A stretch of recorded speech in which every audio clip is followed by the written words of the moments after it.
Hello everyone. Last వీడియోలో మనం 6th క్లాస్కి సంబంధించిన చలనం మరియు దూరము అనే టాపిక్ నుంచి బిట్స్ చూసాం. సో దాని కంటిన్యూషన్ లెసన్ 7th క్లాస్లో చలనం మరియు కాలము అనే లెసన్ నుంచి బిట్స్ ఎలా వస్తాయి అనేది చూద్దాం. ఒకవేళ ఎవరన్నా కొత్తగా చూస్తున్నట్లయితే దయచేసి మన ఛానల్ని సబ్స్క్రైబ్ చేసుకుని చూడండి. Thank you.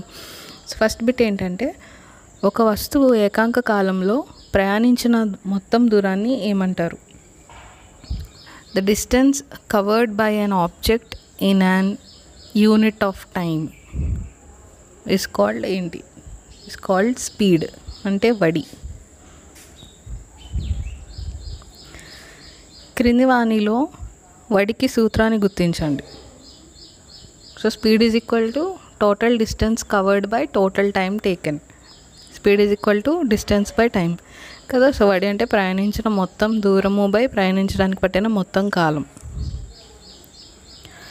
సరళరేఖ వెంబడి చలిస్తున్న వస్తువు వడి నియమం ఉన్నట్లయితే ఆ చలనాన్ని ఏ చలనం అంటారు?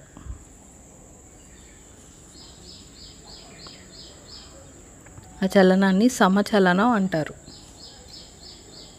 సమచలనం అంటే ఇప్పుడు ఒక స్ట్రైట్ లైన్లో ఒక ఆబ్జెక్ట్ వెళ్తుంది. సో అది స్పీడ్ అనేది కాన్స్టెంట్గా ఉంది. స్పీడ్ అనేది కాన్స్టెంట్గా ఉందంటే అది ఏ యూనిఫామ్ మోషన్లో వెళ్తున్నట్టు లెక్క. సో సమచలనం, యూనిఫామ్ మోషన్. ఒక వస్తువు నిర్దిష్ట దూరాన్ని ప్రయాణించడానికి పట్టిన కాలాన్ని కొలవగలిగినప్పుడే దానిని డాష్గా నిర్ధారించగలం. వడి. ఒక వస్తువు నిర్దిష్ట దూరాన్ని ప్రయాణించడానికి పట్టిన కాలాన్ని కొలవగలిగినప్పుడే. సో దూరము కాలము కొలవగలిగితే సో దాని స్పీడ్ అనేది నిర్ధారించగలం. సూర్యుని చుట్టూ భూమి ఒక పూర్తి భ్రమణం చేయడానికి పట్టిన కాలాన్ని ఏమంటారు? సూర్యుని చుట్టూ భూమి అంటే అదొక సంవత్సరం. లఘులోలకంలో లోహపు గోళాన్ని లోలకం యొక్క డాష్ అంటారు. సో బాబ్ అంటారు. పెండిలం ఉంది, పెండిలంకి ఒక వెయిట్ ఉంటుంది కదా, వెయిట్ని ఏమంటారు అని అడుగుతున్నారు. సో దాన్ని బాబ్ అంటారు. ముందుకు వెనుకకు కదిలే లఘులోలకం యొక్క చలనాన్ని డాష్కు ఉదాహరణ. సో ఆవర్తన చలనం అన్నా డోలన చలనం అన్నా ఒకటే. So 1 and 2.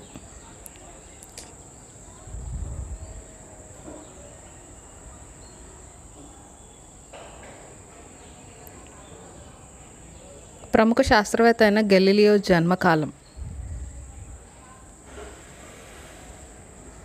గెలీలియో జన్మకాలం ఎప్పుడు అంటే కనుక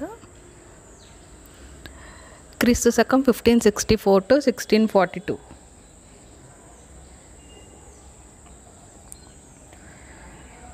గ్రద్ద యొక్క వేగం కిలోమీటర్లు గంటల్లో వడి ఎంత? కిలోమీటర్లు వడి ఎంత అంటే కనుక 320 km/h. సో ఓన్లీ గ్రద్ద గురించే కాదు, టెక్స్ట్ బుక్లో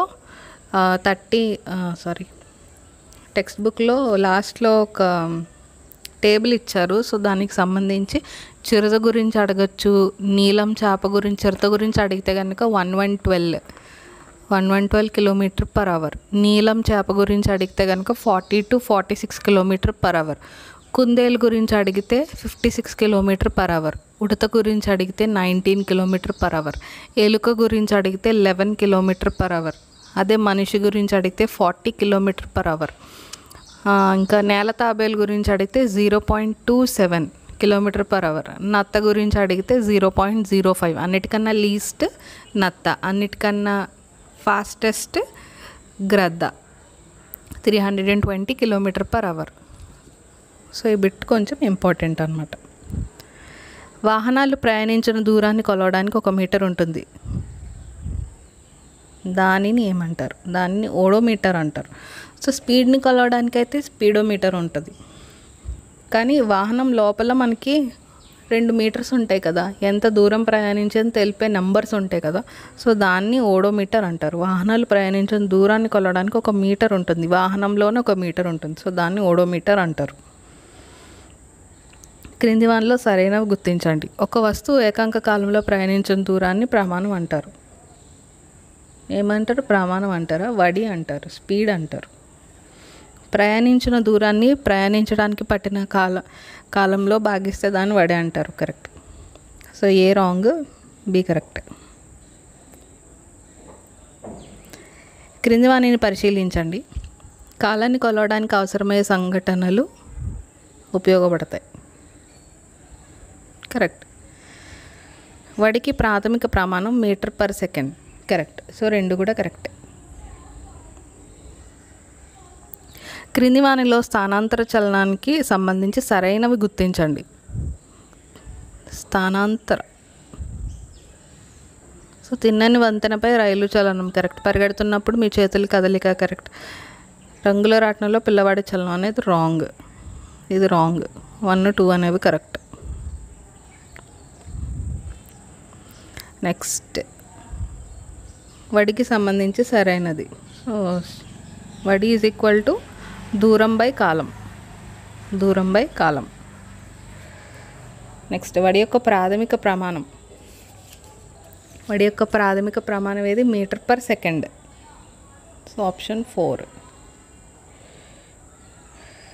క్రింది వానిలో సరైనవి గుర్తించండి. భారతదేశంలో సమయపాలన సేవలు న్యూఢిల్లీలోని నేషనల్ ఫిజికల్ ల్యాబొరేటరీ ద్వారా అందిస్తారు అనేది కరెక్ట్ కాదు.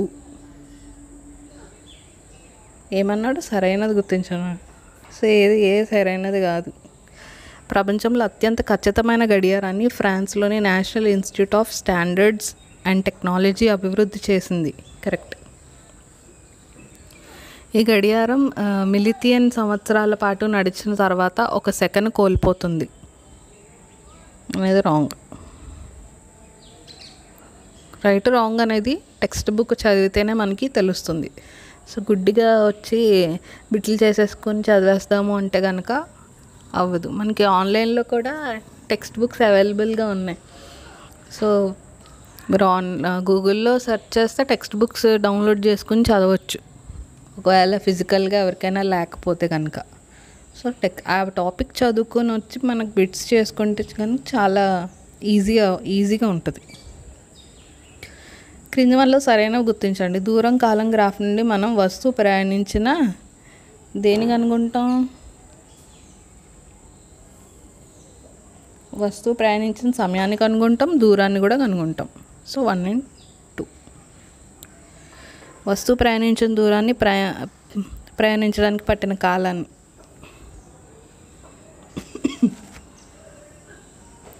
భాగిస్తే వస్తువు వడే వస్తుంది.